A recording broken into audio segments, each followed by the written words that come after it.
107వ కీర్తన 107వ కీర్తన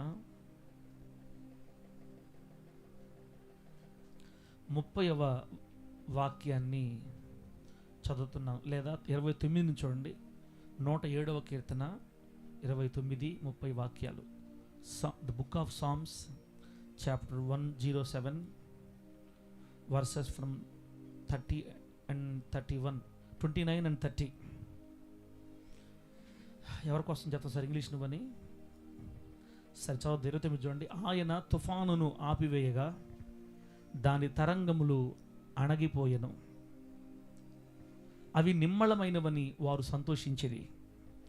వారు కోరిన రేవునకు ఆయన వారిని నడిపించెను. వారు కోరిన రేవునకు ఆయన వారిని నడిపించెను. చదివిన వాక్యాన్ని పరిశుద్ధాత్మ దేవుడు మనందరికి అర్థమగినట్లుగా బోధించి, వాక్యపు లోతులలో పరిశుద్ధతలో ప్రభు మనల్ని అందరినీ ప్రతిష్ఠించి, పరిశుద్ధుల స్వాస్థ్యములో దేవుడు మనల్ని అందరినీ భద్రపరిచి, మరణము వరకు లోకానికి వెలుగై ఉండునట్లుగా తన కృపలో మనల్ని ప్రభు స్థిరపరచునుగాక. దీవెనక్క ఉండవా? ఇక్కడే ఉండవా? నిజమేనా? ఇక్కడే ఉండవా? సరే, నిన్నేమనలే, నేను ఇక్కడే ఉండండి. ఈరోజు సబ్జెక్ట్ పేరు రాసుకో డైరెక్టర్ గారు. అంశం పేరు కోరిన రేవునకు నడిపించే దేవుడు. ఏ దేవుడు? కోరిన రేవునకు నడిపించే దేవుడు. అది అంశం. 29వ వచనంలో ఆయన తుఫానును ఆపివేయగా దాని తరంగములు అణగిపోయెను, అవి నిమ్మళమైనవని వారు సంతోషించిరి. వారు కోరిన రేవునకు ఆయన వారిని నడిపించెను అని రాయబడింది. దావీదు గారు పాట పాడుతూ ఈ వచనం రాశాడు అనమాట. అవును, కానీ ఆయన ఆపేసిన తుఫాను ఏ తుఫాను? ఆయన ఆపివేసిన తుఫాను ఏ తుఫాను అంటే 28వ వచనం పైన 28వ వచనంలో శ్రమకు తాళలేక వారు యెహోవాకు మొరపెట్టిరి అని రాయబడింది. శ్రమకు తాళలేక వారు యెహోవాకు మొరపెట్టిరి అని అంటే శ్రమలు అనే తుఫాను వాళ్ళ మీద దాడి చేసిందన్నమాట. శ్రమలు అనే తుఫాను వారి మీదకి ఎగసెగసి వచ్చింది. ఇది మరి బిడ్డలారా, ఐగుప్తులో ఉన్న ఇశ్రాయేలు గురించి మాట్లాడతా, ఐగుప్తులో నుంచి బయటకు వచ్చే క్రమంలో ఆయన మాట్లాడతా ఈ మాటలన్నీ పాడుతున్నాడు అనమాట. పాట పాడుతున్నాడు. ఐగుప్తులో ఇనప సంఖ్యల కింద నలిగిపోయారు, ఇనప సంఖ్యల కింద బాధపరచబడ్డారు, ఇనప సంఖ్యల కింద భయంకరంగా వాళ్ళు బానిస సంఖ్యలకు నలిగిపోయారు. ఊపిరి పీల్చుకోనివ్వకుండా కష్టపెడుతున్నారు, మట్టి ఇవ్వకుండా, కొయ్యకాలు ఇవ్వకుండా మీరే వెళ్ళి ఎత్తుక్కొచ్చుకోండి అని బహువేదన గురి చేశారు. అటువంటి భయంకరమైన అగ్ని వంటి శ్రమలలో వారు ఉన్నప్పుడు వారు మూలిగి ప్రభుకు మొరపెట్టారంట. శ్రమకు తాళలేక వారు యెహోవాకు మొరపెట్టిరి. అప్పుడు దేవుడు వారిని వారి ఆపదల్లో నుంచి విడిపించాడు అని రాయబడింది. దేవుడు, యెహోవా దేవుడు ఇశ్రాయేలుని ఐగుప్తు బంధకాల్లో నుంచి దేవుడు విడిపించాడు. ఆ శ్రమలు అనే తుఫానుని దేవుడు ఆపివేసినప్పుడు దాని తరంగములన్నీ అణిగిపోయాయి, అవి నిమ్మళమైనవని వారు సంతోషించిరి. అంటే శ్రమలు లేని కాలం వాళ్ళకి వచ్చింది, వారు సంతోషంగా నెమ్మదిగా ఉన్నారు. అలా నిమ్మళమైన స్థితిలో వాళ్ళు వచ్చినప్పుడు వారు కోరిన రేవునకు ఆయన వారిని నడిపించారని రాయబడింది అనమాట. దేవుని బిడ్డారా, సరే ఇదంతా సందర్భం, దాంట్లోంచి ఒక మాట బయటికి లాగి దాన్ని మనం మాట్లాడుకుందాం. మనం ఆరాధించే మన దేవుడు కోరిన రేవుకు నడిపిస్తాడు. ఆమేన్, ఆమేన్. ఏ రేవుకు నడిపిస్తాడు? కోరిన రేవు. అంటే మనము ఖచ్చితంగా ఏదో ఒక రేవును మనము కోరాలి అని అర్థం. వారు కోరని రేవునకు వారి నడిపించని ఉంటే అక్కడ కానీ ఏం కోరుకోబలేదులే, ఏం చెప్పలేదు, ఆయన తెలియదేమో అనుకోవచ్చు. దేవుడు తెలిసిలే అబ్బా ఏదో నడిపించేస్తాడు కానీ అనుకోవచ్చు. కానీ ఇక్కడ వాక్యం చెప్పేది ఏంటంటే మనం కూడా ఏదో ఒక రేవు కోరాలా. శ్రమలనే సముద్రంలో ప్రయాణం చేస్తున్న ఇశ్రాయేలీయులు ఒక రేవు కోరారంట. ఆ కోరిన రేవుకి దేవుడు వారిని నడిపించాడు. వాళ్ళు ఏం కోరారు? అయ్యా, ఈ సంఖ్యలను భరించలేకపోతున్నాం, ఈ బానిస సంఖ్యలు మా వల్ల కావట్లేదు, భయంకరంగా కష్టపెడుతున్నారు అయ్యా, అయ్యా మనం చచ్చిపోతామయ్యా అని మూలుగారంట. వాళ్ళు మూలుగులు కేకలు యెహోవా విని అని రాయబడింది. అయ్యా మాకు ఈ బానిస సంఖ్యలు తెంపేయి, మమ్మల్ని విడిపించు, మా పితరులతో మాట్లాడిన దేవుడా, అబ్రహాం, ఇస్సాకు, యాకోబుల దేవుడా, నా పితరులకు నువ్వు వాగ్దానం చేసావే, నువ్వు వాగ్దాన భూమిని మాకు ఇస్తానన్నావే, మా పరిస్థితి ఇలా ఉందని ఏడుస్తున్నారు. అప్పుడు ఓహో, నా బిడ్డలు కోరిన రేవేంటంటే వాగ్దానం చేయబడిన కనాను దేశానికి వీళ్ళని నేను చేర్చాలి, వీళ్ళు కోరిన రేవు ఏంటంటే వాగ్దాన భూమి చేరటం, వాగ్దాన దేశం చేరటం. వాళ్ళు అది కోరుకున్నారు. అందుకని దేవుడు వాళ్ళు ఏదైతే కోరుకున్నారో ఆ రేవుకి దేవుడు ఇశ్రాయేలీయుల్ని 40 సంవత్సరాల తర్వాత చేర్చాడు. దేవునికి స్తోత్రం కలుగును గాక. కాబట్టి మనకు కూడా దేవుని వాక్యం చెప్పేది ఏంటంటే, దేవుని బిడ్డలకు కూడా కొన్ని కోరికలు ఉండాలి. ఆమేన్. డేవిడ్ ఉన్నావా? డేవిడ్, దేవుని బిడ్డలకు కూడా కొన్ని కోరికలు ఉండాలి. క్రైస్తవులకి కూడా కొన్ని కోరికలు ఉండాలి. అదేంటి సార్ అది? అయినా చెప్పాకండి సార్ మీరు. వద్దు సార్, గాల్లో దేహం బట్టి పోతా ఉండేది అంతే. గాల్లో దేహం పెట్టి పోతా ఉండేది. ఆయన ఏది ఇస్తే అది ఇకపోతే మనకి ఎందుకు సార్? ఏం అడిగినా ఏం వస్తున్నాయి చెప్పు, ఇప్పుడు ఏం జరుగుతున్నాయి చెప్పు.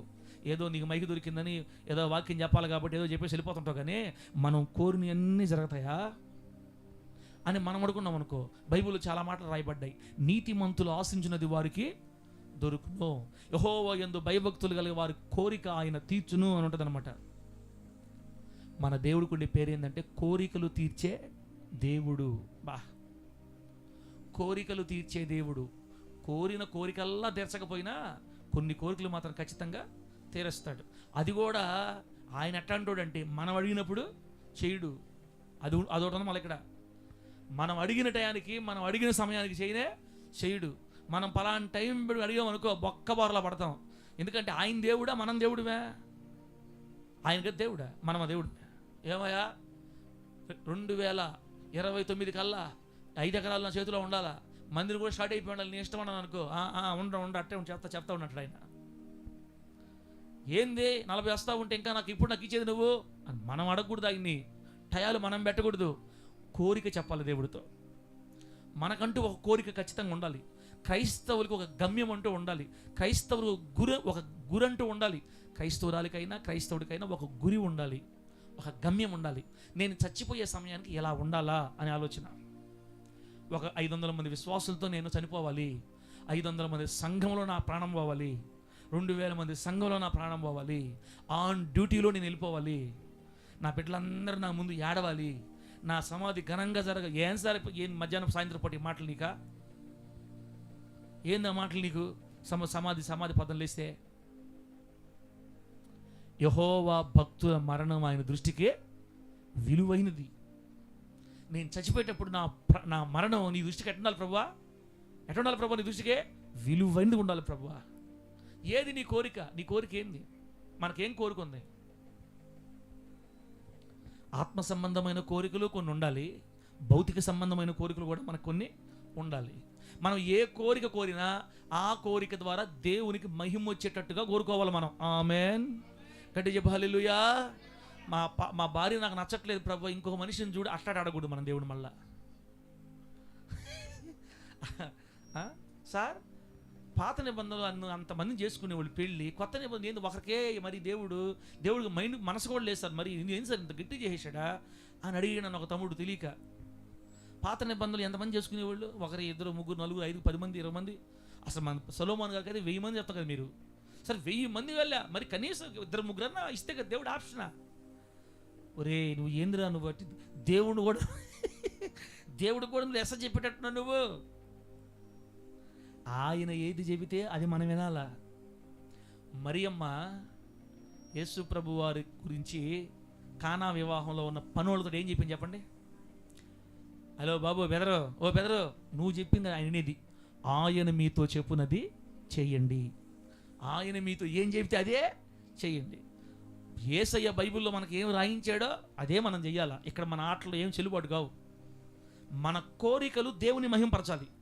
మన కోరికలు తీర్చబడ్డం ద్వారా దేవునికి మహిమ కలగాల, భూమి మీద దేవుని గౌరవం రావాలి. అట్లాంటి కోరికలు కోరాలి మనం యేసు నామములో. గట్టి చెప్పండి హల్లెలూయా. 20 సవర్ల బంగారం అడిగావు అనుకో, ఓకే. 20 సవర్ల బంగారం అడిగావు. ఆ 20 సవర్ల బంగారం దేవుడు ఇచ్చిన తర్వాత ఏదో ఒక మందిరం కట్టిస్తే కదా నువ్వు దేవుడు మహిమ వస్తుందా? నేను మందిరం కట్టించేది ఏది ఏం ఖర్చు, నాకు ఇస్తా ఉండు, నాకు ఇస్తా ఉండు అని అడిగామనుకో, ఇస్తా రేపు పొద్దున కొట్టడు ఆయన కూడా. నీ కోరిక తీరితే నీ కోరికను బట్టి దేవునికి మహిమ కలగాల. 2000 మంది ఒకేసారి కూర్చోగలిగి ఆరాధించే ఘనమైన పెద్ద మందిరం కావాలి ప్రభు అడిగాము. ఆ మందిరం చూసిన ప్రతి ఒక్కరు ఏమనుకుంటారు తెలుసా? వీరిని దేవుడు ఆశీర్వదించకపోతే ఇంత స్థితికి రాలేరు. వీళ్ళని దేవుడే ఇలా ఆస్వాదించడని దేవుని గౌరవం వస్తుంది మన కోరికల ద్వారా. మీ కోరికలు ఏంటి? ఈ మధ్యాహ్నం పూట, ఈ సాయంత్రం పూట వరిగొండలో వరిగొండ ఎల్లాయిపాలెంలో దేవుడు మనతో మాట్లాడేది ఏంటంటే, కోరికలు తీర్చువాడిని, నా బిడ్డలు కోరే కోరికలు నేను తీరుస్తాను, వారు కోరిన రేవునకు ఆయన వారిని నడిపించెను. ఏదో ఒకటి కోరుకోండాక, ఒక గురి పెట్టుకోండి, గమ్యం పెట్టుకోండి. ఏం పెడతారు? అయ్యా నా జ్ఞానం లేదు, పాడు లేదు, నేను ఏం ఏదో మా సార్ కోరుకోండి, నేను ఏం చేయాలి చెప్పు. అలా ఏం కోరుకోవాలో తెలియని వాళ్ళకి నేను ఒకటే మాట చెప్తా, ఏమి కోరుకోవాలో తెలియని వాళ్ళకి ఒకటే మాట చెప్తా, నేను చచ్చిపోయినప్పుడు నా మరణం ద్వారా నీకు విలువ రావాలి, అట్లాంటి వ్యక్తిగా చేయి నన్ను, అంతే. ఏమడగల దేవునక్క, ఏమడగల? నేను చనిపోయిన తర్వాత నా మరణాన్ని బట్టి నీకేం కలగాలి? విలువ, గౌరవం. నా మరణంలో కూడా నీకు గౌరవం ఉండాలయ్యా, నా మరణంలో కూడా నీకు విలువ రావాలి, గౌరవం రావాలి, నిన్ను సమాజం కీర్తించాలా, అట్లాంటి వ్యక్తిగా నన్ను వాడుకో చాలు. సంఘంలో ఒక మంచి సాక్ష్యం అయ్యా, సంఘాన్ని ఒక మాదిరిగా చేయయ్యా, నా గ్రామంలో నన్ను ఒక మాదిరికరమైన వ్యక్తిగా చేయి. నీకు ఇష్టమైతే నేను ఆర్థికంగా కూడా బలపడి నీ సంఘానికి చేయాలి అయ్యా, నీ పరిచర్యని నడిపించడానికి నా చేతులు కూడా ఉపయోగపడాలి, నన్ను అలా వాడుకో, నన్ను అలా లేవనెత్తు, నా బిడ్డల్ని ఉన్నత శిఖరాలు తీసుకురా, ఎక్కలేనంత ఎత్తైన కొండల మీదకి నా బిడ్డల కాళ్ళని జింక కాళ్ళలా మార్చి ఎక్కించు, నా కుటుంబం బాగుపడితే నేను మీ కొరకు ఉపయోగపడతానయ్యా. మేము ఇప్పటికి ఏం చేయలేకపోయాం మీకోసం తండ్రి, ఎంతో కొంత మీ సేవలో మేము కూడా మీకు చేయగలగాలి, మమ్మల్ని ఆ విధంగా లేవనెత్తని నీ కోరికను దేవుని ముందు పెడితే, అమ్మా నా సమయం ఇంకా రాలేదని అన్న ఆయనే కొంతసేపటి తర్వాత ఆయన మీతో చెప్పింది చెయ్యండి అని చెప్పేసి వెళ్ళిపోయింది కదా. యేసయ్య సమయం వచ్చినప్పుడు మామూలు నీళ్లు ద్రాక్షరసంగా మారిపోయినాయి యేసు నామంలో. గట్టి చెప్పండి హల్లెలూయా.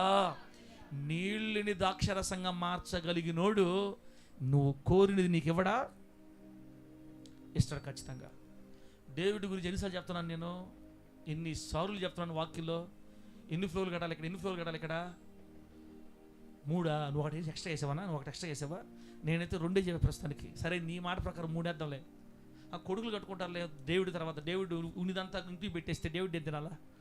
కనీసం 2 ఫ్లోర్లు ఇల్లు, మంచి ఇల్లు కట్టుకోవాలి బిడ్డ. ఇంటిని చూసిన వాళ్ళంతా ఏమంటారు తెలుసా? వాడు మొదటి నుంచి దేవుళ్ళు బాగుండేవాడయా, వాళ్ళ దేవుడే వాళ్ళని ఆ విధంగా ఆస్వాదించాడు. అసలు వాడేంది, అతనేంది అంత స్థితికి వెళ్ళటం ఏంది అసలు? తమ్ముడా, మనం ఆర్థికంగా దీవించబడినా, అన్ని రంగాల్లో దీవించబడినా ప్రభుకు మహిమ వస్తుంది. నాయనా, నా చేతులు నా నిధులు నింపితే ఈ వరిగొండలో నీ మందిరానికి కావాల్సిన స్థలం నేనివ్వనా? నాకు ఇస్తే నువ్వా? నా చేతులతో నీ మందిరానికి స్థలం ఇవ్వాలి నాకు ఆశ. నా చేతులు వాడుకో అయ్యా, నీ మందిరానికి స్థలం నా ద్వారా ఇప్పించుకో అయ్యా. అయ్యా నాకు ఆ కృపని అయ్యా, నాకు ఆ కృపని అని ఏదో ఒక కోరిక బిడ్డలారా. కాబట్టి పిల్లలకు ఉద్యోగాలు కావాలా, అది కూడా ఒక కోరికే. పిల్లలు బాగా స్థిరపడాలా, మంచి అల్లుళ్ళు రావాలా, మంచి కోడలు రావాలా, అది కూడా కోరికే. తర్వాత అప్పులన్నింటి బయటపడి ఒక విలువగా బ్రతకాలా, అది కూడా కోరికే. నువ్వు ఏది కోరుతున్నావో తెలియదు, కానీ ఖచ్చితంగా ఒకటి కోరాలి. ఏదైనా ఒక కోరిక, ఒక గమ్యం, ఒక గురి నీకు ఉండాలంతే. పౌలు గారు చెప్పారు, అతను చాలా మంచి మాట, మంచి పోరాటము పోరాడి తిని నా పరుగును కడముట్టించి తిని, ఇదిగో నా కోసం నీతి కిరీటం ఉంచబడి ఉన్నది అని చెప్పాడు ఆయన. నాకు గురి ఉంది, గురి చూడని వాని వల్ల నేను పోరాడువాడను కాను.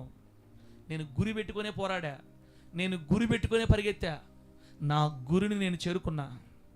ఇప్పుడు ఫినిష్, నేను మొత్తం పూర్తి చేశా, నా పరుగుని కడముట్టించాను. ఇక నాకు మిగిలింది నీతి కిరీటం, అది నా ప్రభు దగ్గర ఉంది. నేను రేపో మాప వెళ్ళి నా ప్రభు దగ్గర కిరీటం పొందుకుంటాను. ఎంత సంతోషం చెప్తున్నాడు ఆయన. పౌలు గారు కూడా గురి కలిగి సేవ చేశాడు, గురి కలిగి బతికాడు. బిడ్డలారా, ఆత్మ సంబంధమైన గురులు మనకు ఉండాలి, భౌతిక సంబంధమైన గురులు కూడా మనకే ఉండాలి. దేవుడిదే ఉండాలి, లోకం ఉండకూడదు, లోకాన్ని అడగకూడదు, అవన్నీ అడగకూడదు మనము. అవన్నీ అడిగితే దేవుడికి నచ్చదు. ఇవన్నీ మాటలు పట్టించుకోబాకండి మీరు. ఇప్పుడు బైబిల్ గ్రంథంలో ఒక వ్యక్తి కోరిన కోరిక చెప్పి నేను ప్రార్థన చేసేస్తా. 15 నిమిషాలు ఉంది, ఇంకో 15 నిమిషాల్లో ఒక వ్యక్తి కోరుకున్న కోరిక బైబిల్లో మంచిగా నాకు భలే నచ్చింది. నేను దాని చదివిన కాడి నుంచి నేను కూడా అదే మలుకున్నా, ఇక మీరు కూడా అదే మలుకొని వేస్తున్నాము ఈరోజు నుంచి. అందునా అసలు భలే ఆశ్చర్యం. ఎలా ఎలా ఎలా ఎలా కూడా అడుగుతారా దేవుడిని? ఎలా కూడా అడగొచ్చా? ఇలా అడిగితే దేవుడు ఒప్పుకుంటాడా? అంటే దేవుడికి ఇష్టమా ఇలా అడిగితే అని అనిపిస్తుంది మీకు. కాబట్టి బిడ్డలారా, ఆ వ్యక్తి దగ్గరికి వెళ్ళే ముందు లాస్ట్ చెప్పే మాట ఏంటంటే, ఖచ్చితంగా కోరుకోండి. ఒక కోరిక మీకు ఉండాలి. ఏంటి కోరిక? దైవ సంబంధమైన కోరిక ఏంటి? ఆత్మ సంబంధమైన కోరిక ఏంటి? భౌతిక సంబంధమైన కోరిక ఏంటి? నేను మరలా చెప్తున్నాను మీకు, పేదరికంలో పుట్టడం మన తప్పు కానే కాదు. పేదరికంలో చచ్చిపోవటం మాత్రం ఖచ్చితంగా మన తప్పే. ఎందుకు మన తప్పంటే, మీరు ఊరకనే నిలిచి ఉండి చూడండి నేను మీకు అద్భుత కార్యాలు చేస్తానని చెప్పిన దేవుణ్ణి పెట్టుకొని నమ్మకం లేక, విశ్వాసం లేక, నా దేవుడు చేస్తాడు అన్న ధైర్యం లేక పేదరికంలోనే మగ్గి మగ్గి మగ్గి మగ్గిపోయారు మన పెద్దవాళ్ళంతా. మన పెద్దవాళ్ళ కాలంలో అసలు ఈ వాక్యాలు లేనే లేవు. మా నాన్నగారి ఆత్మీయ తండ్రి, అల్లూరులో మా నాన్నగారు ఆత్మీయ తండ్రి ఒక పాస్టర్ గారు ఉండేవాడు. ఆయన ఎల్ఈఎఫ్ ఫెలోషిప్ సంబంధించిన దైవజనుడు అనమాట. ఆయన వాక్యం ఎట్ట చెప్పేవాడు తెలుసా? రే, ఇద్దరు భార్యలో నరకానికి పోతారని చెప్పేవాడు. అంతే, వాక్యంలోనే. ఏం చెప్పేవాడు? ఇద్దరు భార్యలో నరకానికి పోతారు, రాబాకడరా చర్చికి ఇద్దరు భార్యలో వాళ్ళారా అని ఆయన కోపంగా అరిసరి చెప్పేవాడు అంట వాక్యం. పాపం. కానీ ఆ రోజుల్లో మనిషి ఎట్లుండి తెలిసిన, పానీలే నాయనే కదా అడిగింది మనల్ని, పానీలే ఒరే నీ గురించి చెప్పినట్టున్నాడరా, నీ గురించేనా, ఏం చేద్దాం మామ, నా కర్మకు తగులుకున్న మనిషి, ఈయనేమో నరకానికి బొమ్మలు నరకానికి పోతాడు అంటుండే. నేను ఆ మనిషి వదిలేద్దామన్నా ఆ మనిషి వదలకపోతుండే నన్ను. ఏదో దేవుళ్ళకి రాకముందు ఏదో నా కర్మ గాలికి చేసుకుంటే నా మనిషిని, ఈయన వాక్యం ఎత్తిన ప్రతిసారి నన్ను నరకానికి పోతామని చెప్తుండే. సరేలే నాయనే కదా తెక్నీలే అనుకునేవాడు ఆ రోజుల్లో. ఇప్పుడు అంతలే. ఇప్పుడు షాపులు ఎక్కువ, షాపుల ముందు దండలు పట్టుకునే వాళ్ళు ఎక్కువ, రోడ్లు వేసి బైక్లు వేసుకుని రోడ్ల మీద తిరిగే వాళ్ళు ఎక్కువైపోయారు. ఇప్పుడు ఎవరు ఖాళీగా దొరుకుతున్నారు లక్కెళ్ళిపోదామని. షాపులు పెరిగిపోయినాయి, ఆహ్వానించే వాళ్ళు పెరిగిపోయారు, దండలు పట్టుకుని పెరిగిపోయారు. అందుకని పాస్టర్లు అందరికి ఇప్పుడు సైలెంట్ అయిపోయారు. ఇప్పుడు పాస్టర్లకు బుద్ధి వస్తుంది. ఇప్పుడు ఒకప్పుడు భయంకరంగా పిశాసులాగా అడిగేవాళ్ళు, ఇప్పుడు వాళ్ళకి భయం ఎత్తుకుంది. ఎందుకు వచ్చిన బాధ, ఇద్దరు కాదు ముగ్గురుని చేసుకొని ఇవ్వ మాకు అంత అవసరం మాకు ఇప్పుడు అనుకుంటున్నారు. ఇప్పుడు సాకులు కూడా ముగ్గురుని చేసుకొని నాకేం కర్మ, పెద్ద ఇంక లేని బాధ నాకెందుకు. నిన్న ఒక పాస్టర్ అన్న ఫోన్ చేసి నాకు, నిన్న ఒక అన్న పాస్టర్ గారు ఫోన్ చేసి నాతో ఏమంటున్నాడంటే, తమ్ముడా ఒక 4 కుటుంబాలు ఉన్నాయి మా సంఘంలో, కొంచెం పర్లేదు ఆర్థికంగా బాగా మనకి సేవకు చేస్తారు బాగా, కానీ వాళ్ళు ఏ రోజు కూడా ఆదివారం టైంకి రారు. అదే నువ్వైతే ఏం చేస్తావు తమ్ముడా అని నన్ను. ఇంకేమన్నా బాంబులే కదా, బుల్లెట్లే కదా అన్న. ఇంకేముంది, బాంబులు బుల్లెట్లే కదా. దేవుని మందిరానికి ముందు రాకపోతున్నందువల్లే కదా ఈరోజు ఈ విధంగా మీ కన్నీళ్ళు విడుస్తున్నారు. ఇంతే కదన్నా మన బుల్లెట్ అన్న. తమ్ముడా నా కళ్ళు తెరవబడ్డాయి, ఈరోజు చెప్తున్నా నేను, నీ కళ్ళు కూడా తెరవబడును కాక అన్నాడు నన్ను. అన్నా చెప్పన్నా, ఆ కళ్ళే తెరవబడాలి, చెప్పన్నా నువ్వు చెప్పన్నా అన్న. తమ్ముడా వాళ్ళల్లో ఒక కుటుంబం పాటలు పాడే కుటుంబం ఉంది. ఇప్పుడు నా బాధ ఏం తెలుసా, వీళ్ళకి ఎట్టియాల పాట అదంటారా అంట ఆ పాస్టర్ గారికి. లేటుగా వచ్చిందని బాధ లేదు ఆయనకి, వీళ్ళకి పాట ఎట్టియాలి అని బాధ. అందుకని ఏదో టైంలో చూసి ఇస్తుంటాడంట పాట వాళ్ళకి. అప్పుడు అంటాడు, తమ్ముడా వాళ్ళు మందిరికి ముందు వస్తే మనకెందుకు, వెనకొస్తే మనకెందుకు, ఎట్టా పోతే మనకెందుకు, అసలు పెద్ద ఆయన సైలెంట్ అయిపోయినప్పుడు మనకెందుకని,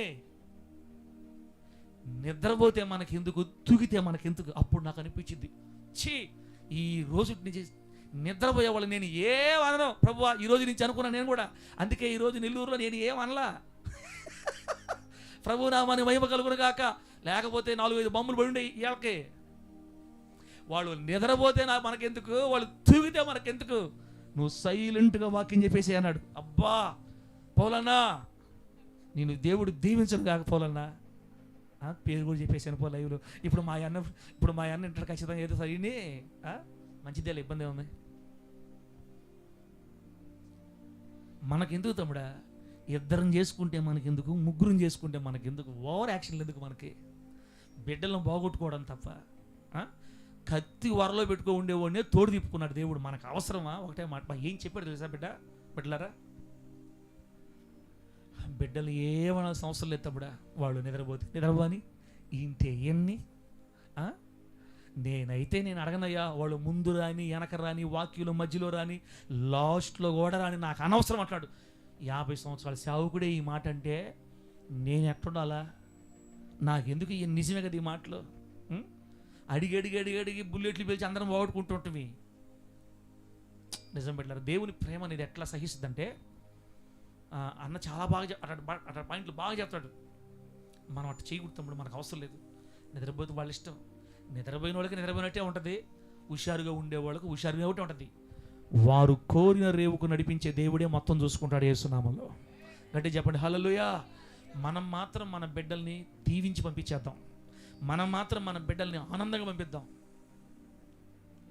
నాకు ఆ మాట నచ్చింది. నిజమే ప్రభు, స్తోత్రం తండ్రి. ఇప్పుడు నుంచే ఇది పెట్టాలి లైన్లో. చూసారా ఆ రోజుల్లో బోధకి ఈ రోజు తేడా చూడు. ఇద్దరు భార్యలో పరలోకానికే పారు నరకనికి పోతారు మీరు అని చెప్పేవాడు. తాగుబోతాడా, తాగుడన్నా మాను దేవుడన్నా మానేరా అనేవాళ్ళు.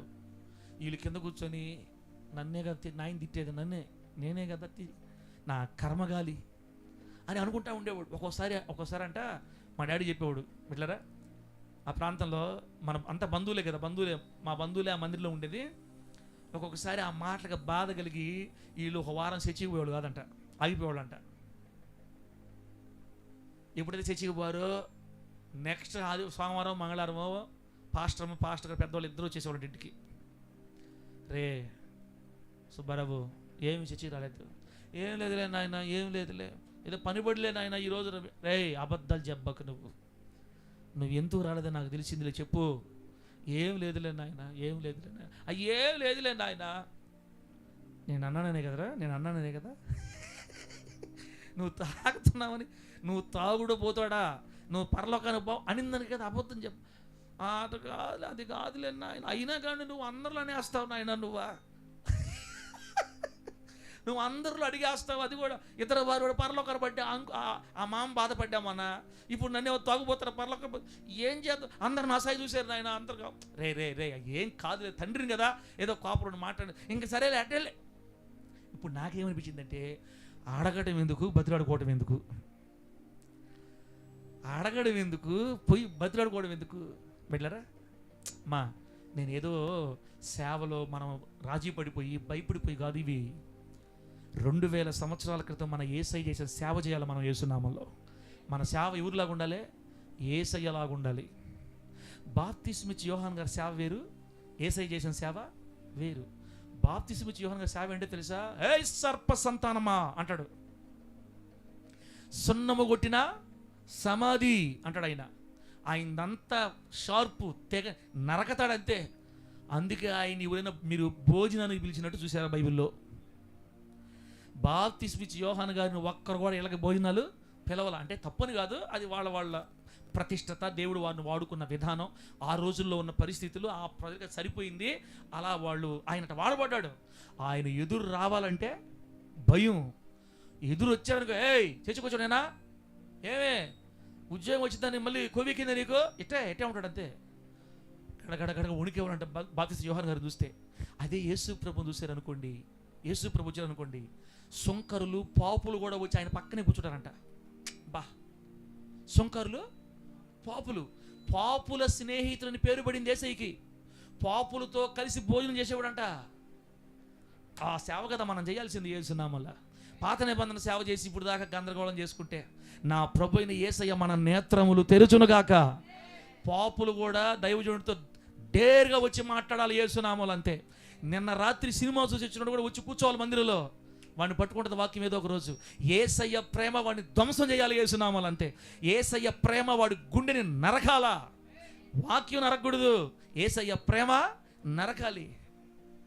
ఊరంతా జక్కైన ఏమంటుంది? ఊరంతా జక్కైన ఏమంటుంది?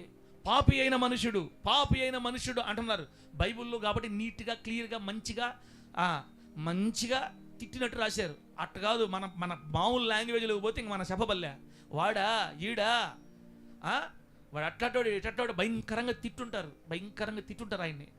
ఎందుకంటే అన్యాయంగా సంపాదించి ఆస్తిపరుడు అయ్యాడు కదా. ఊరంతా తిడుతుంటే ఆ మనిషిని పిలిచి, నేను ఈరోజు రాత్రి నీ ఇంట్లో ఉండాలంటాడింది. నాకు అర్థం కదా, దీవునక్క తెలుగు అర్థం అవుతుంది నీకు? ఇక్కడే ఉన్నావు కదా. ఇప్పుడు యేసు ఊరంతా ఏమంటుంది ఆయన? పాపి అయినా మనుషుడు అంటుంది. అంటే స్టాంపే వేసారు అతనికి. ఇంకా అతను ఆ ఊర్లో వాళ్ళు మాట్లాడలేదు అతనితోటి. అటువంటి వెలివేయబడిన వ్యక్తి జీవితంలో ప్రభు వెళ్ళి, జక్కయ్యా త్వరగా దిగిరా, ఈరోజు నేను నీ ఇంట్లో ఉండాలి. మైండ్ పోయింది అతనికి. నా ఇంట్లో ఉంటావా ప్రభువా? దిగేది కూడా దిగిలా, గీక్కుంటా దిగాడు కిందకి, ఆ సంతోషం పట్టుకోలేక. బైబిల్ రాయబడింది, అతను సంతోషముతో త్వరగా దిగి యేసును తన ఇంట చేర్చుకొని అని ఉంటుంది. అయ్యా బోధకుడా, మీరు నా ఇంటికి నీ ఇంటికే పా. ఆ రోజు సాయంత్రం ఆ జనసమూహం అంతా జక్క ఇంటి దాకా పోయి సణుక్కుంటా గొణుక్కుంటా పేదలు కొనుక్కుంటూ పోయారంట. ఇతనేంది పాపుల ఇంటికి వెళ్తున్నాడు? జక్కయ్య ఎవరో తెలీదా? ఆ షాడిస్టు ఇంటికి పోయింది, ఇతని బోధకుడు ఏంది అని మాట్లాడుకున్నారు అందరూ. బైబిల్ నాకు బాగా నచ్చిన మాట, సుంకర్లతోనూ పాపులతోనూ కలిసి భోజనం చేశాడంటే యేసయ్య. చెడిపోయిన స్థితిలో ఉన్న చెల్లెలు కూడా వచ్చి కూర్చోవాలక్క మన మందిరంలో. ఆమె చెప్పండి గట్టిగా. జీవితాన్ని శాపగ్రస్తం చేసుకున్న సహోదరులు వచ్చి కూర్చోవాలా. ఇది హాస్పిటల్ లాంటిది యేసునామంలో. మన మందిరాలు హాస్పిటల్ లాగా ఉండాలా. మన మందిరాలు ఎట్లుండాలా? హాస్పిటల్లో ఉండే వాళ్ళందరూ ఆరోగ్యవంతులా, వ్యాధిగ్రస్తులా? ఏ రోగం ఉన్నోడికైనా కూడా మన హాస్పిటల్లో ట్రీట్మెంట్ ఉండాలా. మా హాస్పిటల్లో అవి లేవు, మిషన్లు లేవు, ఇంకో దగ్గరకు పోండి అనకూడదు. మనం ప్రతి వ్యాధికి మన మందిరంలో ట్రీట్మెంట్ ఉండాలి, మన హాస్పిటల్లో ట్రీట్మెంట్ ఉండాలా. ఇది మల్టీ స్పెషాలిటీ హాస్పిటల్ యేసునామలో. తలకు ప్రాబ్లమా, తలకి పో. నాలుగు ప్రాబ్లమా, నాలుగుకు పో. పేగు ప్రాబ్లమా, 3వ ఫ్లోర్కి పో. కిడ్నీ ప్రాబ్లమా, 2వ ఫ్లోర్కి పో. మీకు విషయం తెలుసా? చర్చిలో ఉండే వాళ్ళందరూ జబ్బులో ఉండేవాళ్ళు. కొంతమందికి జబ్బు బాగైంది, కొంతమందికి ఇప్పుడిప్పుడే తగ్గుతుంది. ఇట్లా రకరకాల మనం అందరమే. మీకు ఇంకో మాట చెప్పాలంటే, మీ అందరికి వైద్యం చేసే పాస్టర్ ఇంకా పెద్ద జబ్బోడు. మన అందరూ జబ్బులో అనుకోవాలా, అప్పుడే వచ్చే వాళ్ళని బాగా చూసుకోగలుగుతాం మనం. నేను డాక్టర్ని, ఎంబీబీఎస్ అనుకోకూడదు. ఇక్కడ ఈ ఫీల్డ్ అది పనికిరాదు. ఈ ఫీల్డ్లో నాకు అప్పుడు నా జబ్బులు చిన్న జబ్బులు నాక పాస్టర్ గారు దగ్గర ఎక్కడ బాగలేదు అంటుండాలా. అర్థమవుతుందా?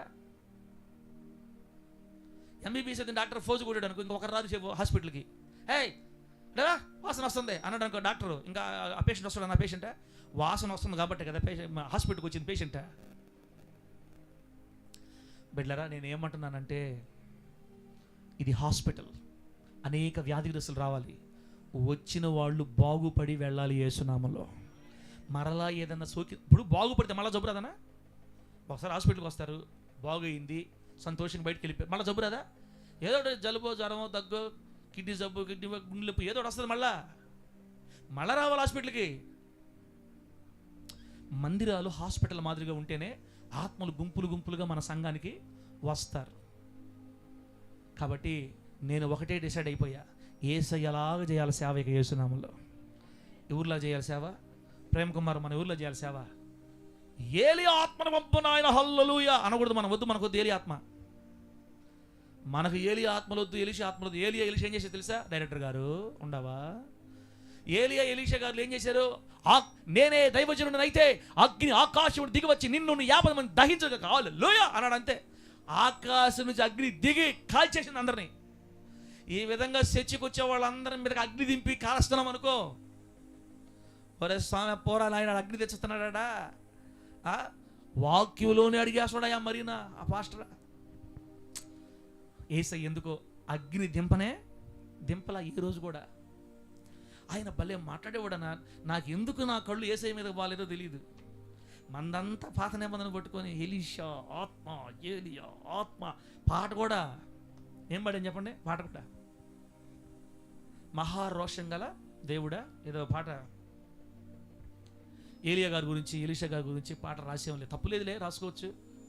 బిడ్డలారా, అది ఒక వ్యక్తిని మార్చడంలో ఉపయోగించాలి ఆ రోషాన్ని. మనం ఒక వ్యక్తిని ప్రభు దగ్గర లాక్కోవడంలో మనం ఆ రోషం ఉపయోగించాలి, కానీ ఆ వ్యక్తికి గేదెలు వేసే సూదేసి పంపించడానికి కాదు మనం రోషం వాడాల్సిందే. చర్చికి వచ్చి హాస్పిటల్కి వచ్చిన ఏ సూది వేయాలా? దున్నపోతకి సూది వేయాలా? మనిషికి సూది వేయాలా? ప్రభు నామానికి మహిమ కలుగును గాక. గట్టిగా చెప్పండి హల్లెలూయా. కొన్ని సంఘాల్లో పాస్టర్లు గేదెలకి వేసి సూదులు వేస్తున్నారు. అన్న చెప్తున్నాడు నాకు, మనకెందుకు తమ్ముడా, నిద్రపోతే మనకెందుకు, వాళ్ళు వెనకొస్తే మనకెందుకు, ముందొస్తే మనకెందుకు. మైండ్ లేని చేష్టాలు చేసుకొని బిడ్డలందరూ బాగొట్టుకుంటున్నాం. వాళ్ళు లేటుగా వచ్చారంటే ఏదో వాళ్ళ బాధలు ఉండొచ్చు, వాళ్ళకి తెలియదా ముందు రావాలనే. ఎవరిని బాగొట్టుకోబాగు తమ్ముడు అని చెప్తున్నాను నీకు.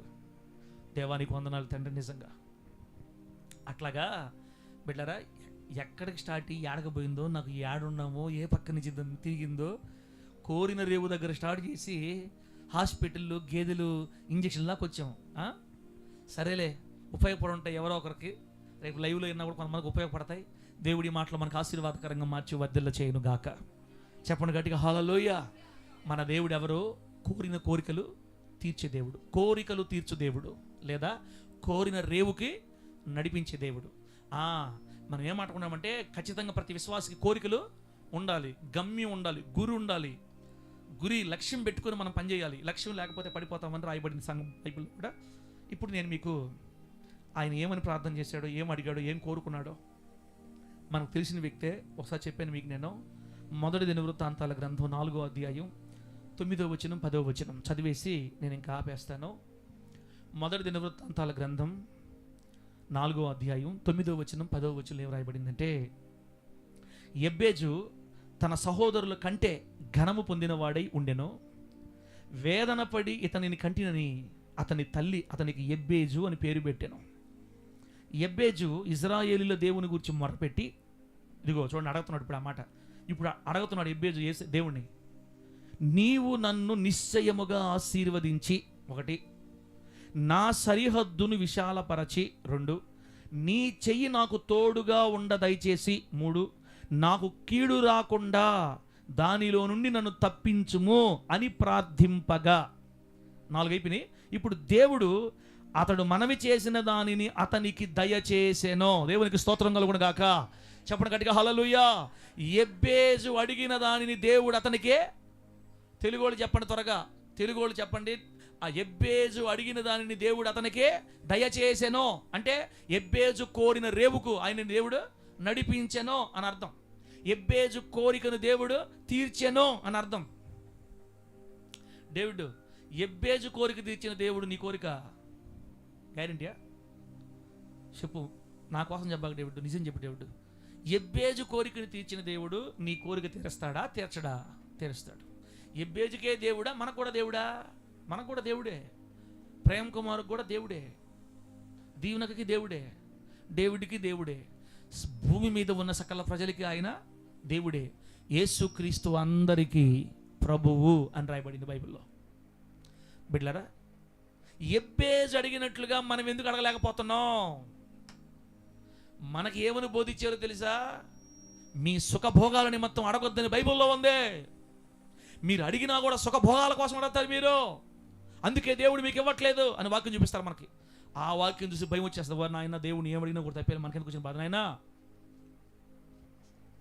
వెళ్ళారా? ఆ సందర్భం వేరు పూర్తిగా. అది లోక సంబంధమైన దుష్టత్వం గురించిన మనుషుల గురించి మాట్లాడతా ఆ మాట రాశారు అక్కడ. అది అసలు ఈ సందర్భమే కాదు. వెళ్ళారా? తల్లిదండ్రుల్ని పిల్లలు ఖచ్చితంగా కొన్ని కోరికలు కోరుతారు. కోరతారా? కోరరా? నేను ఈ ఆదివారం చర్చికి రావాలంటే నాన్న నాకు కొత్త బట్టలు అని బాంధవ్యాన్ని కొడుకు ప్రతి వారం అడతాడు. చర్చికి రావాలంటే ప్రతి వారం కొత్త బట్టలు ఉండాలంట. చూసారా? బాంధవ్యన్న కొడుకు బాంధవ్యాన్ని అడుగుతున్నాడు. ఆ కోరిక సచ్చినట్టు తీసేస్తారు అంతే. నెలకు సరిపడా ఫస్ట్ అది తీసిచ్చేస్తారు. 2 నెలలు 3 నెలలు పడతారు, మళ్ళీ తీసేయాల. కొడుకుకి హక్కు ఉంది తండ్రిని అడగాలి. తండ్రికి కోరికలు చెప్పాలి. అడగనిది అమ్మైనా పెట్టదు. ఆనందరాజన ఆనందంగా ఉండవా? బాధగా ఉండవా? ఆనందరాజన ఆనందంగా ఉండవా? సంతోషక్క నువ్వు కూడా సంతోషంగా ఉండవా? ఈయన బాగిను. మన తండ్రిని మనం ఖచ్చితంగా కోరికలు కోరాలి. యెబ్బేజు అంత బాగా కోరుతున్నాడు తల్లి. 9వ వచనం స్టార్టింగ్లో మంచి మాట. యెబ్బేజు తన సహోదరులందరికంటే లేదా తన సహోదరుల కంటే ఘనము పొందిన వాడై ఉండెను అని రాయబడింది. తన ఇంట్లో ఎంతమంది అన్నదమ్ములు అయితే ఉన్నారో వాళ్ళందరికంటే ఉన్నతంగా ఉండేది ఎవరు? యెబ్బేజే. తన అన్నదమ్ముల కంటే, తన ఇంట్లో వాళ్ళ కంటే, తన బంధువుల కంటే, రక్త సంబంధికులు అందరికంటే కూడా ఎబ్బేజు ఫ్యామిలీయే హైలో ఉందంట. అంటే మనం దీన్ని కూడా అడగాలి దేవుణ్ణి. దేవునికి స్తోత్రం కలుగును గాక. అయ్యా ఎంత మంచి. ఇప్పుడు చూడండి, ఫస్ట్ నెంబర్ 1 ఏమడిగాడు? ఎబ్బేజు ఇశ్రాయేల్ దేవుని గురించి మొరపెట్టి, అంటే కోరుతున్న ప్రార్థన చేస్తున్నాడు దేవుడి దగ్గర. ప్రభువా, నీవు నన్ను నిశ్చయముగా ఆశీర్వదించాలా. ఏమడుతున్నాడు? నీవు నన్ను నిశ్చయముగా ఆశీర్వదించాలి నా తండ్రి, లేకపోతే పరలోకం వచ్చి నేను ఒప్పుకొనే ధర్నా చేస్తా అని చెప్పాలి. అలాగా ప్రేమ కుమార్ తమ్ముడా, ఏం చేయాలి? పరలోకానికి పోయి మనము ధర్నా,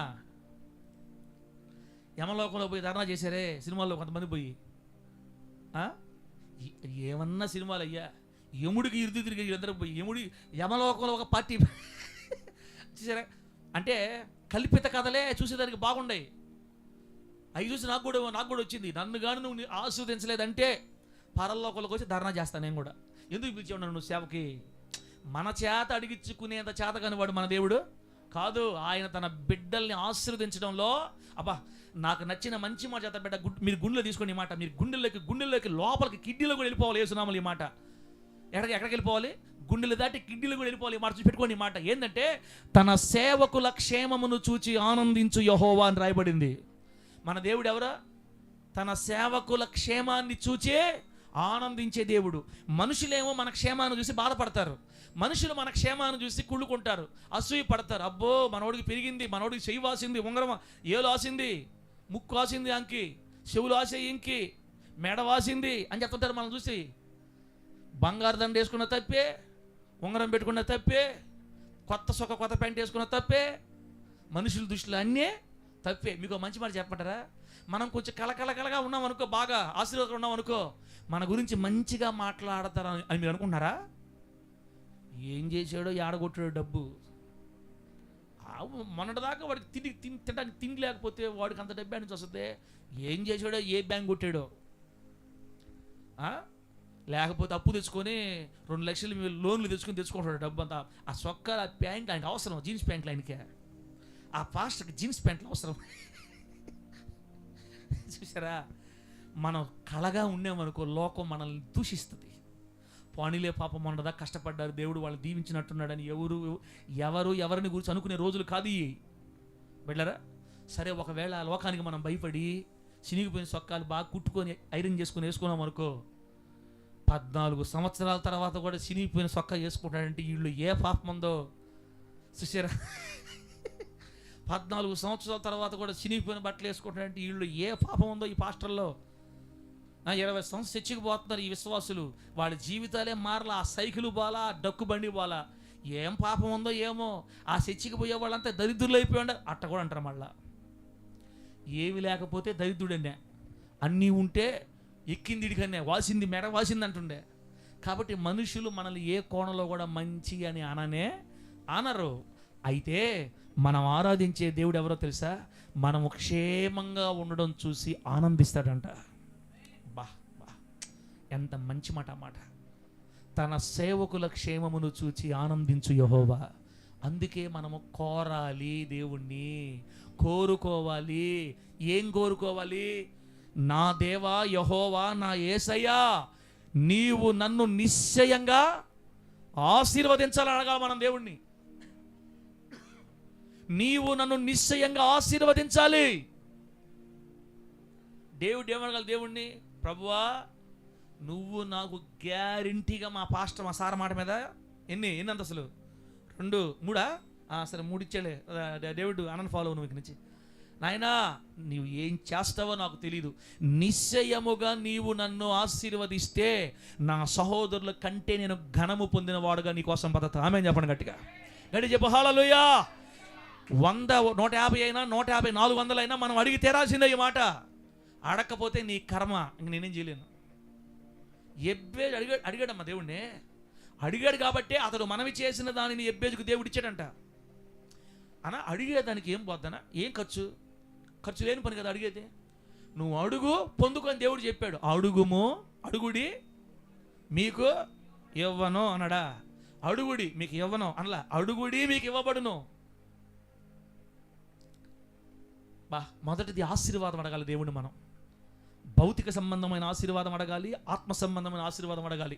క్రైస్తవులు ఖచ్చితంగా ఆశీర్వాదాన్ని కోరాలా. ఆమె హల్లెలూయా. సచ్చు మొహాలు వేసుకొని ఉండకూడదు, సిరికి పేలికలు మొహాలు వేసుకొని ఉండకూడదు. మన మొఖాలు గ్రేట్గా ఉండాలి యేసునామంలో. మన దేవుడిని ఏం చెప్పుకుంటాం? నా దేవుడు రాజులకి రాజు, ప్రభువులకి ప్రభువు, నేను మాత్రం సిరికి పేలికలు మొహాలు వేసుకొని అంటే కుదరదు. అది మన దేవుడు రాజులకు రాజు, ప్రభువులకు ప్రభు అయినప్పుడు మరి నువ్వెవడివి? ఆయన బిడ్డవి. రాజులు రాజు, ప్రభువులు ప్రభు బిడ్డ ఎట్టుండాలి? పొళ్ళి గెలుచుకొని ఉండాలా? కాదు కదా. ఎందుకు రావట్లేదు ధైర్యం మనకు అడిగేదానికి? దేవా, ఈ భూమిని నేను దాటిపోయే లోపల నా ఆశీర్వాదాన్ని చూసిన ప్రజలు, లోకం నిన్ను గౌరవించాలా.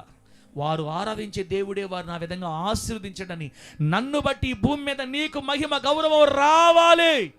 అందుకొరకు నీవు నన్ను నిశ్చయంగా ఆశీర్వదించాలి. నా బిడ్డలు నువ్వు ప్రయోజకులుగా చేయాలి యేసునామంలో. నా కొడుకుని, నా కూతురిని నువ్వు ఉద్యోగస్తులుగా చేయాలో ఒప్పుకొని నేను నిశ్చయముగా నా బిడ్డలు నువ్వు దీవించని అడగాలి మనం దేవుణ్ణి. నీకు ఇష్టం నాయన, వస్తే ఇస్తే ఈ, లేకపోతే మేము వచ్చిందే కష్టాలు అనుభవించడానికి లేదు ఆయన. నేను నమ్ముకుంటే అన్ని కష్టాలే ఉండాలంటలేడు ఆయన. కష్టాలు తట్టుకునే కొరపడి ఆయన. అవి అడగకూడదు, అవి అడగకూడదు. అట్ట చెప్పమని దేవుడు మనకు చెప్పలేదు. బైబిల్లో ఉన్న మన పితరులందరూ కూడా తక్కువ కాలం కష్టపడ్డారు, ఎక్కువ కాలం దీవించబడ్డారు. ఆమె చెప్పండి. 12 సంవత్సరాల కష్టం దావీదుకి, 80 సంవత్సరాల రాజరికం. 12 సంవత్సరాల కష్టం యోసేపుకి, 80 సంవత్సరాల రాజరికం. ఆమె చెప్పండి గట్టిగా. పితరులందరూ తక్కువ కాలం కష్టపడి ఎక్కువ కాలం దీవించబడ్డారు. మరి మనమేందో శోత్రములు నాయన, శ్రమలు తట్టుకునే కొరపడేదా? ఏం తట్టుకునేదే? నువ్వు తట్టుకోబల్లే, సచ్చినట్టు తట్టుకోవాలి అంతే. ఇంకా ఇంక శక్తి అడిగేది ఏమి లే, సచ్చినట్టు తట్టుకోవడమే. సమస్యలు వచ్చినాయి అనుకో, తలకాయ నొప్పి వచ్చేసి తలకాయ ఎంటుకలు అన్నీ తనుకొని గోడకేసి బద్దలు కూడా అనిపిస్తుంది. ఒకసారి నొప్పులు వస్తే ఏం చేద్దాం? పడాలా. శక్తిని నాయనని ఏడిచినా పడాల్సిందే, ఏడవపోయినా పడాల్సిందే. కానీ కష్టాలు, శ్రమలు ఎక్కువ దేవుడు మన జీవితాల్లో వచ్చినా అవి త్వరగా వెళ్ళిపోతాయి మనం వదిలిపెట్టి. కానీ ఎబ్బేజ్ అడిగినట్టుగా మనం దేవుని అడుగుదాం గాక. నిశ్చయముగా నీవు నన్ను ఆస్వాదించాలి తండ్రి, అంతే.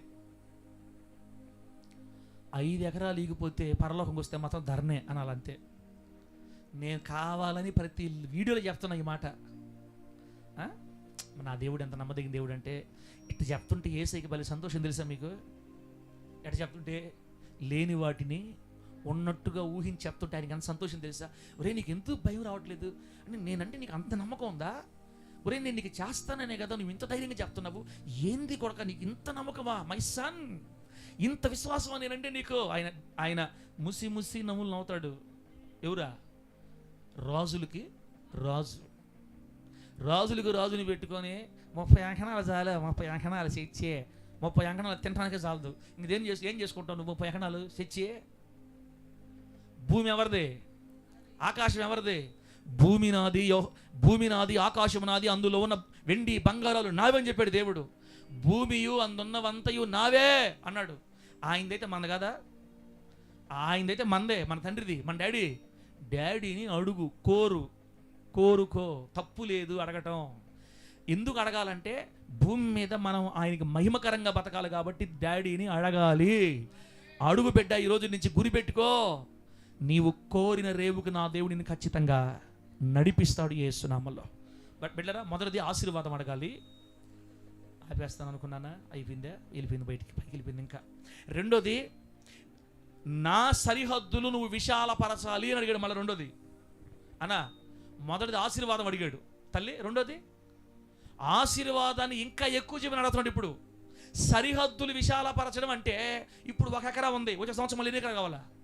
2, 3 కావాలా? మళ్ళీ వచ్చే సంవత్సరం ఇంకా విశాలపరచు, 5-10 పోవాలా? ఇప్పుడున్న సరిహద్దుల కంటే నా సరిహద్దులు ఇంకా ఎక్కువ విశాలం చేయయ్యా. ఇప్పుడు 1 ఎకరా ఉంది, సరిహద్దులు విశాలపరిచి 2 ఎకరాలు చేయి అని అడుగుతున్నాడు. నా సరిహద్దులు విశాలపరచు అంటే నా ఆశీర్వాదాన్ని ఎక్స్పాండ్ చేయనైనా, నా దీవెనని ఇంకా బహుగా విస్తరించ. ఏంది మాట? నిశ్చయముగా ఆశీర్వదించమని మనం అడగాలి. ఆశీర్వదించబడిన తర్వాత 5 ఎకరాలకి ఆగకూడదు మళ్ళా.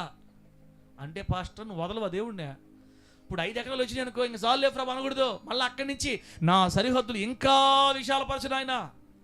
అయ్యా వరిగొండలో కూడా మంచి మందిరం కట్టాలా, ఈ చిన్నది తీసేసి, ఎల్లపల్లిలో కూడా చిన్నది తీసేసి, వీళ్ళైతే స్లాబ్ వేయాలైనా, ఘనమైన మందిరాలు కట్టుకోవాలా, ఇంకా 10 స్థలాల మందిరం కట్టబడాలి, 20 స్థలాల మందిరం కట్టబడాలి, అన్నింటిలో స్లాబ్ మందిరాలు కట్టాలా. నా బాధలు నాయి, మీ బాధలు మీయి. సరిహద్దులు విశాలపరచమని ప్రభు ప్రార్థన చేయాలి. మూడోది, నీ చెయ్యి నాకు తోడుగా ఉండాలి. అబ్బో, ఇది కాపుదల. మొదటిదేమో ఆశీర్వాదం, రెండోదేమో విస్తరించడం, మూడోదేమో కాపుదల. ఆశీర్వాదాన్ని అడగాలి దేవుణ్ణి, విస్తరణను అడగాలి, ఇప్పుడు కాపుదల అడుగుతున్నాడు. నీ చెయ్యి నాకు తోడుగా ఉండాలి. నేను ఎక్కడికి వెళ్ళినా, ఏ పనిలోకి వెళ్ళినా నీ చెయ్యి నాకు తోడుగా ఉండాలి. నాలుగోది, ఏ కీడు రాకుండా, నాకు కీడు రాకుండా దానిలో నుంచి నన్ను తప్పించయ్యా. కీడులో పడకుండా, కీడులో ఇరుక్కోకుండా, నిందల అవమానాలు ఇరుక్కోకుండా కీడు నుంచి నన్ను తప్పించయ్యా. నీ చెయ్యి నాకు తోడుగా ఉంచయ్యా. రెండోది ఏంది, నా సరిహద్దులు విశాలపరచయ్యా, నిశ్చయముగా నన్ను దీవించయ్యా అని. ఆ అడిగిన ప్రార్థన, ఆయన చేసిన ప్రార్థన దేవుడికి ఎందుకు నచ్చిందో, ఎలా నచ్చిందో మనకు తెలియదు, కానీ మొత్తం మీద ఎబ్బేజు ప్రార్థన దేవునికి నచ్చింది. అంటే చెప్పండి హల్లెలూయా. ఆ ప్రార్థన విన్న వెంటనే బైబిల్ రాయబడింది, ఎబ్బేజు అడిగిన దానిని దేవుడు అతనికి దయచేసెను. ఎబ్బేజు అడిగిన దానిని, మనవి చేసిన దానిని అతనికి దేవుడు దయచేసెను. అందుకే ఎబ్బేజు సహోదరులందరికంటే ఘనము పొందిన రాయబడింది. బిడ్డలారా, ఇంకా చాలు. ఎబ్బేజును ఆశీర్వదించిన నా దేవుడు ఈ రాత్రి మనల్ని కూడా ఖచ్చితంగా దీవిస్తాడు. మనం దీవించబడలేకపోవడానికి ప్రధాన కారణం ఏంటంటే, మనము దేవుణ్ణి కోరట్లేదు. చెప్పాలి, ఏం చేయట్లేదు? చెప్పేది ఏదో గట్టిగా చెప్పండి అమ్మా. మనం ఏం చేయట్లేదు? కోరుటలేదు, అడగట్లేదు. మనకంటూ ఒక కోరిక లేదు, ఒక ఆశ లేదు.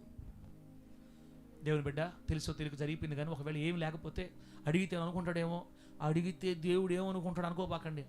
అడగమని వాక్యం చెప్తుంది. కొన్ని కోరికలు పెట్టుకోండి, ఆత్మ సంబంధమైన కొన్ని, భౌతిక సంబంధమైన కొన్ని. ఎబ్బేజు వలె ఆశీర్వాదాన్ని అడగాలి, విస్తరణను అడగాలి, కాపుదలను అడగాలి, కీడు నుంచి తప్పించబట్టం అడగాలి, భద్రత. ఇవన్నీ ప్రభు దగ్గర మనం అడుగుతూ ఉంటే ఖచ్చితంగా మన దేవుడు ఏదో రోజు మనకు ఖచ్చితంగా ఇస్తాడు. ఈ భూమి మీద మనం చచ్చిపోయే నాటికి, మరణించే నాటికి దేవునికి గౌరవాన్ని తెచ్చి మనం కన్నుమూయాలి. అది లాస్ట్ పాయింట్. ఇంకా మన మరణంలో దేవునికి ఏం రావాలా? గౌరవం, మహిమ. మన సేవ ద్వారా కానీ, మన కుటుంబాల ద్వారా కానీ లాస్ట్లో మన ప్రభుకి మహిమ రావాలి. ఆల్రెడీ ఇప్పటి నుంచి మహిమతో మనం ముందుకెళ్తా ఉండాలి. మరణంలో కూడా ఆయనకు మహిమ వచ్చేటట్లుగా మన జీవితాలు ఉండాలి. ఆ గొప్ప భాగ్యాన్ని ఇక్కడున్న బిడ్డలందరికీ ప్రభు ప్రసాదించి కృపలో వర్ధల చేసి నడిపించి స్థిరపరచును గాక. ఆమేన్. కళ్ళు మూసుకోండి, ప్రార్థన చేసుకుందాం. Phone sound పెడతలే.